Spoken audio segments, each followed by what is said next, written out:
Hello, hello, hello. This is going to be my first video on anything relating to the platform, but also relating to my experience and all the rest of it. So today I just wanted to take some time to run through some lessons or some learnings I had from my experiences with IBD, which is Inflammatory Bowel Disease.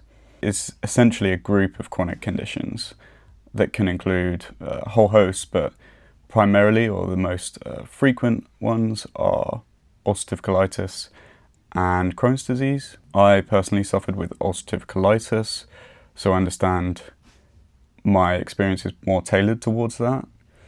But Crohn's disease has often quite similar symptoms to UC, but also affects further up the digestive tract, so it can affect from the esophagus right down as well.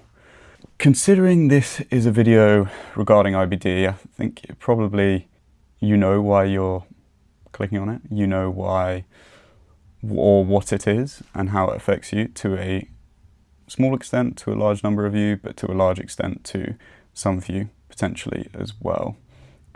Funny assuming that there's going to be a large number of people watching this video, but I think my goal here is if I can help just one person, or if one of these lessons is valuable to one person, then I think I've achieved my goal of sharing my story and sharing my experiences. So what is inflammatory bowel disease? As I previously mentioned, it's obviously a group of chronic diseases that affect the gastrointestinal tract, and it's often caused by an abnormal immune response. So somewhat like a immune disease, or some sort of immune disease, where your immune system is hyperactive and it causes some of the issues that stem from the disease itself.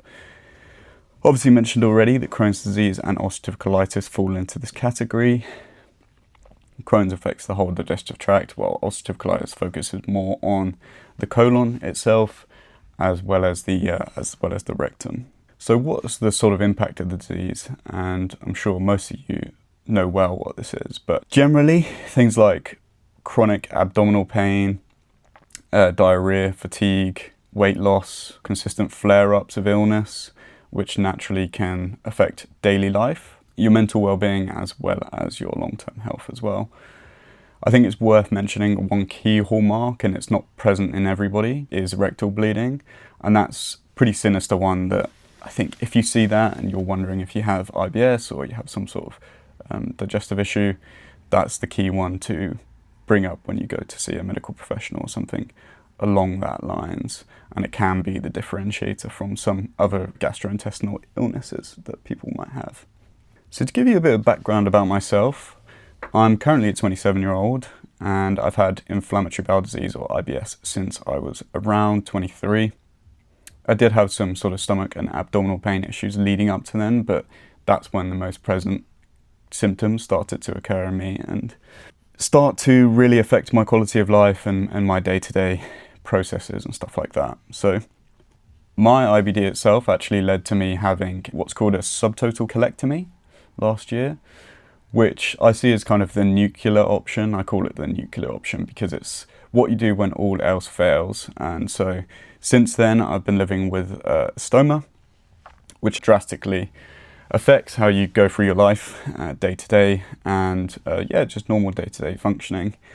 So obviously I've sort of seen the more extreme end of things. I've seen some of the less extreme end of things as well. And so I think that gives me kind of a unique perspective to an extent on it, because I've seen the different varying stages of the disease and I've experienced them for myself as well.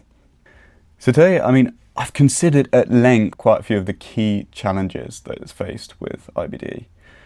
And I put together just a few key lessons from my experiences and key ways that someone might go about managing the disease. Of course, it's different in every single individual, and as a result of that, some of the symptoms might be more extreme, some might be more subtle, some people might have it more mild, other people might be going to hospital for regular infusions and injections. It all varies so much between the individual. It's not meant to be a progressive disease, but in me, it seemed that each time I had a flare-up, it got progressively worse, and the duration of which I was experiencing the negative symptoms or the really tough symptoms got longer each time. But as I mentioned, if one person can benefit from this video, I'm exceptionally happy with the result of what I've done here. With that said, let's get into lesson 1. If you suffer with any symptoms of IBD, please do not stop until you have a firm diagnosis. So with my condition, I only really got a firm diagnosis in, I believe it was August 2024, and I'd been suffering by that point for roughly 3 years, 2.5 to 3 years. I'd had significant flare-ups and had been to see medical professionals multiple times. I'd had diagnostic tests. I'd had samples taken, had blood tests, and nothing really indicated to the medical professionals that I was suffering from anything like ulcerative colitis.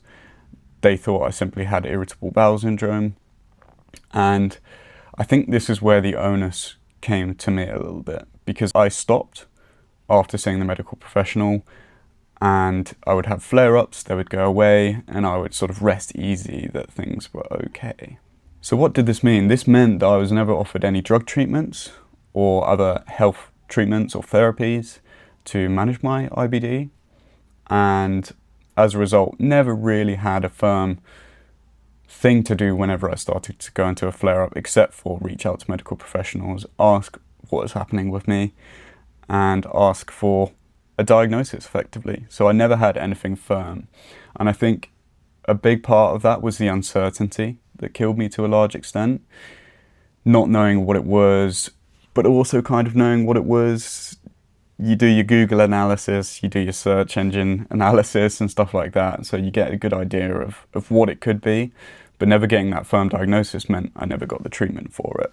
As a result, when I did eventually have to go to hospital, when I did have those extended stays, all of the therapies, all of the treatments that they tried with me, and they did try everything from the steroids all the way through to the what's known as a JAK inhibitor, which is ironic because my name is Jack, never really worked, because by that point I think the impact done on obviously my digestive tract, it was pretty chronic and it was pretty terminal, and so I could never truly get out of the final flare-up that I had, which was particularly difficult. So, key lesson, do not stop until you get a firm diagnosis, even if that means potentially investing your own money into getting going privately. I had all sorts of issues with not going that route, and eventually when I did go that route, I got a diagnosis within 1 week, and it was totally worth the investment of time, obviously, and money, which obviously not everyone is able to do, but I would suggest even if it puts you out of pocket, you should do that, because that will perhaps save you from going through some of the more extreme things like I had to go through, which was what resulted in me living with a stoma and changing my life forever. So please, please don't rest until you get a diagnosis. So my second lesson here for today is going to be find someone that you can talk to and someone that you can trust, because, and to be a bit cliche, a problem shared is a problem halved. I think one key thing surrounding these diseases is that they're particularly personal and quite graphic, the symptoms, so you don't feel like you can often share it to your friends, your family, or anyone in your sort of close vicinity or your friend circle, social circles. I was really fortunate to be living with a partner throughout the whole period, and I would share everything with her.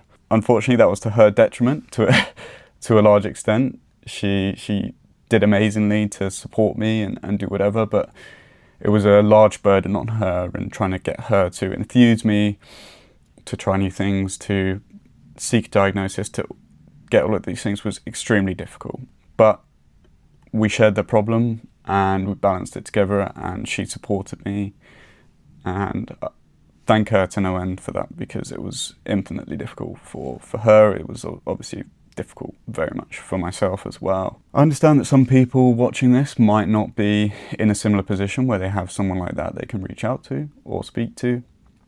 And to you I say, even if there is one person, a close friend or a member of your family that you feel like you can be honest and open about something like that with, I encourage you to please talk to them, because internalizing things and just going for a vicious cycle of ruminating on the terrible symptoms and waking up every day feeling horrific and in pain constantly, it's extremely difficult, and sharing that problem definitely helps to deal with it. One thing I also found was when I didn't necessarily feel like it was enough to speak to my partner, because of course, as much as she can help, she wasn't going through that. She couldn't fully get on my level or understand the pain and the suffering that I was going through.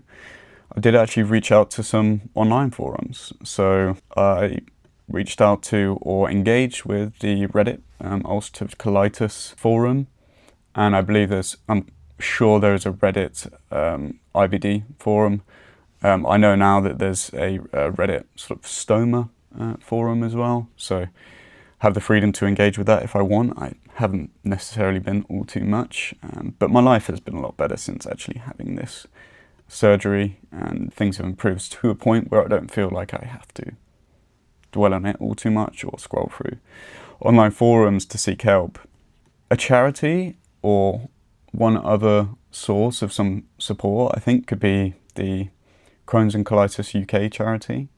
So I know they do a lot of support sessions, they do a lot of potential things that can help people in a similar position, and I would definitely suggest engaging with those. I never ended up going to any support groups, but I'm sure being able to share your experiences with people going through something similar would be extremely valuable, especially if you don't feel comfortable sharing it with family members, friends, etc. You see countless stories of people really enjoying that engagement, really enjoying those sessions, and really finding value from them to help their quality of life and to help you push through what is immensely difficult. The next lesson is something that I've come to terms with more and more over the last year or so. It's been almost a year since I've had the colectomy, so it's been almost a year of living with a stoma, and I've had a lot of time to reflect back on things, and as a result, I think I can firmly say that this is a good approach to dealing with your mindset around the disease. But lesson number 3 is do your best not to feel a victim of the disease. It's so easy to fall into a pattern of looking at other people and comparing yourself with other people and seeing how much more they're enjoying life. Obviously you can't see into the ins and outs of their days. They might be going through some personal challenges as well, but it's so easy to get caught up with that. Oh, why has this happened to me? Or not happened to them, it's happened to me, and I'm having to deal with all this. And I could just be a healthy young person, or I could just be a healthy person going through life normally. And that sort of contributes to that depressive cycle that ultimately makes things worse. This disease is so inextricably linked to your mental health, your levels of stress, and how you manage that. And so feeling like you're a victim of all of these things that are happening to you, all of these symptoms that you're going through, it doesn't help with you getting better. It doesn't help with you coming out of your flare-ups. And in my case, it led to me shutting off. It led to me stop engaging with, the normal social activities I would do. I stopped exercising. I stopped all sort of things that were benefiting my life. And that just made my flare-ups worse. And progressively, as I mentioned, that they did get worse and worse each time. I didn't go outside. I didn't even take time when I could have done to go for walks or just to touch grass or to do little things that accumulate into something that can actually make a big difference to your mental health and therefore the outcomes of your condition. So do your best to continue with going through life. Do your best to not act like a victim. As much as it's so easy for me to say now, I don't suffer with many of the same issues that I did then.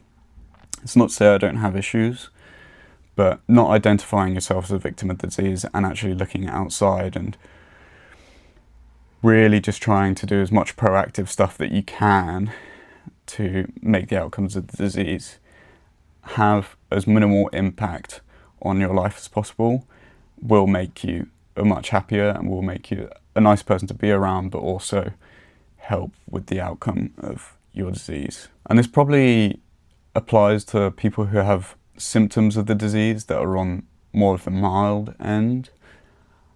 Once you're in hospital and once the whole medical institutionalized process happens to you, you've kind of lost the ability to do stuff like that already. I mean, I spent 5 weeks in hospital at the end of 2024, and by that point you're just trying to survive and you're just trying to live through to the next day. But if you have more mild symptoms or mild to severe, or you're going for a particularly bad flare-up, please just don't cut yourself off from everything.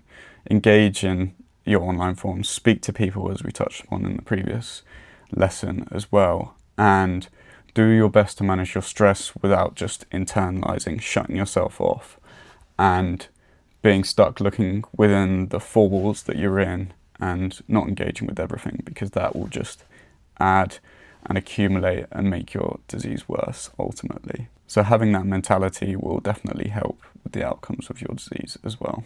And the final one, or the final lesson for today, I don't know if I'm going to share any more at any point. We'll see if there's any good engagement from this. I don't want to focus on the vanity metrics of it all, but I'll reiterate again, if this helps just one person, then I've succeeded in the goal of what I'm trying to do today.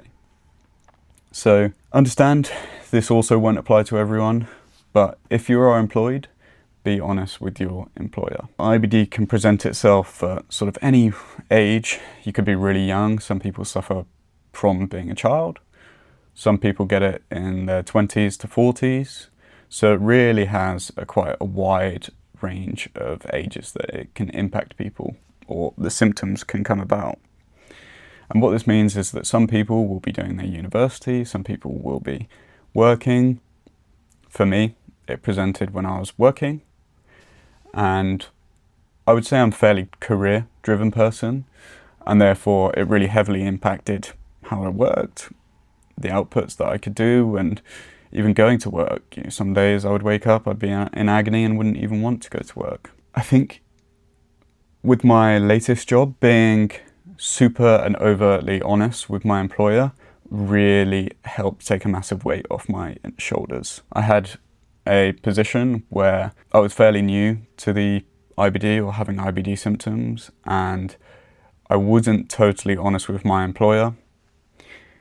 And I didn't feel like I could be honest because there was other things surrounding the role. I wasn't well placed to do it. I didn't really get along with the team so well, so it wasn't necessarily the right fit for me. And my experience with IBD definitely helped me realise that. But because I wasn't honest with them, they didn't give me time and space to get better, and so I could come back to work with renewed energy, and actually the outputs I would give would be much better and I'd do better at work ultimately. The disease was a contributing factor of me being let go from that job. Perhaps if I'd been more honest with my employer, then that situation wouldn't have come about. It was a blessing in disguise at the end of the day, and I found a job where when the disease symptoms presented themselves and I started going through flare-ups, I was extremely honest about things, and they gave me the time and space, and the amount of benefit to my mental health that caused, and ultimately to the disease outcomes, was invaluable. You can't measure it. It was just so reassuring to know that people were in my corner backing me, and knowing that I was going through something difficult. As a result of that, I had time and space to recover and then come back once I was obviously feeling better, or just bits of work here, bits of work there, when I felt like I could manage it. Being honest with your employer will enable you to do that as well. I feel like it's been slightly disjointed, but I'm fairly new to this, so can you blame me, really? But that does bring me to an end of what I was going to share today. Said it before, I'll say it again. If this helps just one person, then I've succeeded with what I'm doing here. I'm not expecting it to blow up. If this helps you watching, if this helps a family member, then I'm so happy. Just to wrap up, having IBD, having Crohn's, having ulcerative colitis, it's debilitating, but it's not the end of the world. There is light on the end of the side if you are able to get a diagnosis and you do get a treatment. People go without flare-ups for years and years and years. In my condition, or in my case, that didn't happen. But again, I'm sharing my perspective to help perhaps someone else who is suffering or thinks that they're suffering from the disease to get that diagnosis, to have somewhat of a guideline for dealing with the disease. And these were definitely the most prevalent things that I could think of when coming to write this script and to obviously film and produce this bit of content. So I know I've rambled a little bit, but if you did make it to the end of the video, thank you very much. I really appreciate your time and attention for all this time. I've tried to do this in one take. This is potentially the first take, but we'll see. I think it goes without saying, but if you do suffer from IBD, then my thoughts and prayers are with you. I know how debilitating it can be. I know how difficult it is, and I don't want to demean that in any way. I just want you to potentially have a guideline in place or a playbook for dealing with your disease, and if that helps, then amazing. So that's all for today. Thank you very much for listening, and best of luck. Thank you.